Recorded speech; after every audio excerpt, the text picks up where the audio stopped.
Television रे विज्ञापन दिया प्रथम प्रोडक्ट कौन जानते कि जदि जानी ना तो आसतु एहीपरि फैक्ट विषय रे एही वीडियो माध्यम जानिबा।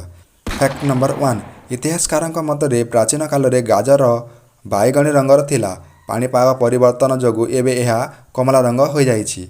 फैक्ट नंबर 2 आपण माने जानते कि फेंटा ऑरेंज हेउछि पृथ्वीर तृतीय सर्वाधिक बिक्री होथिबा सॉफ्ट ड्रिंक। फैक्ट नंबर 3 घंटा प्रति 120 माइल रे एक फॉर्मूला 1 कार जदि चला जाए ताहा हेले एते डाउनफोर्स सृष्टि करे जे यह एक टर्नेल रो छात उपरे उल्टा भाव में आराम से चला जाई परिबो। फैक्ट नंबर 4 आपण जानते कि 1960 मसीहा पर्यंत लंबा केश थिबा पुरुष मानकु कैलिफोर्निया रो डिज्नीलैंड थीम पार्क को प्रवेश करने को दिया जाउ नथिला पर एही नियम को भांगी एबे समस्त को जीवाकू अनुमति दिया जाई अछि।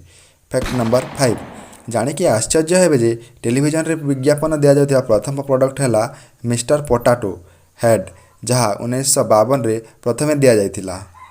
सो फ्रेंड्स आपण माने एही फैक्ट विषय जानिथिले कि जदि जानि नथिले तेबे एही परि फैक्ट विषय जानिया पई हम चैनल को सब्सक्राइब करंतु एवं पाखरे थिबा बेल आइकन टी को चिपि दियंतु।